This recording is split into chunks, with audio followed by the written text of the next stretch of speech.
I'm George Kegley, a Roanoke resident for some 65 years, but a native of Wythe County.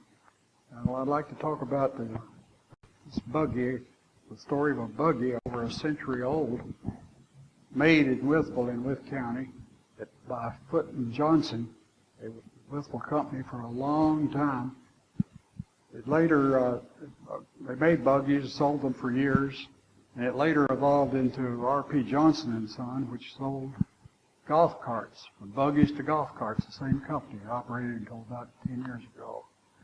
The buggy, according to family legend, was built by Foote and Johnson for my grandparents, Stephen Alexander and Sarah Elizabeth Kegley, as a means of transporting them to a Lutheran Church meeting in Burkes Garden, Tazewell County, in the very early 1900s. It had to be very early because my grandfather died in 1905. The buggy remained on our farm in just north of Wytheville, Wythe County. We sort of took it for granted. It came to rest on top of a corn crib in my brother's barn. Sat there for years.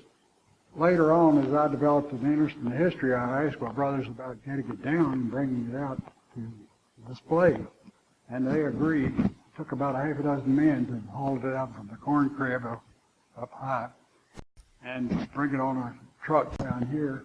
It stayed in our shed in Monterey, our home in northeast Roanoke, for some years. Not many years, until the museum opened here in Center in the Square in the early 1980s. And we brought it down. It was quite a job to get aboard the freight elevator to bring it into Center in the Square. The men who moved it said if it had been an inch longer, it wouldn't have made it. The tongue to the buggy still rests in our basement. We need to bring it down here. And it was not in good shape. Rats had gnawed the spokes in two, for instance. Needed painting badly, just needed touching up all over. I took it up to Burkes Buggy Company in west of Harrisonburg, up in the Mennonite country in Rockingham County. Paid the Burkes Buggy Company $500 to roughly rebuild it, and they did a tremendous job. We brought it back and put it on the display here, where it's sort of been neglected a little bit. The wheels need some attention here. There's painting has sort of come off in different places. But one of the features is the foot warmer over here. One of the incidental features. Driving to town, driving anywhere, your feet got cold. So they had some fire in there, some coals to keep your feet warm. I not long ago found some letters from my mother, who lived all her life on a farm north of Wytheville. She told of driving a buggy to town to sell cream, and mentioned that she was comfortable with the foot warmer and the buggy. It's a family legacy. We're proud of it, and we'll try to keep it in shape, but it does need some attention now.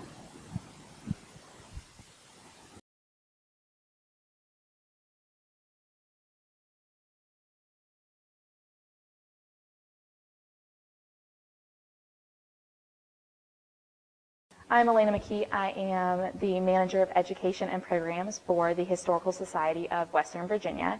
And today I'd like to share with you our Kegley buggy. This buggy belonged to the Kegley family, and it's over a century old, and it's one of our prized pieces in our collection. We're extremely happy to have it, as it was built in Wythe County. And it was used by the Kegley family for many years until they finally bought an automobile and a car. And we would like to preserve this for future generations, to show what people used and how they traveled between things. This was a daily vehicle, not only to drive to market, but to church. And the problem with it is, sadly, it's fallen into deterioration. It's been restored once before. That was many years ago, and then it was stored in a shed, and it needs to be redone and restored again. And some of its major issues are the rusting that's taking place here on the metalwork here, and also on the grommets on the back, as well as a little bit on the undercarriage. Its folding top up here has some work that needs to be done on the leather, as well as it doesn't actually fold down anymore, and we would like for that to be fully functioning.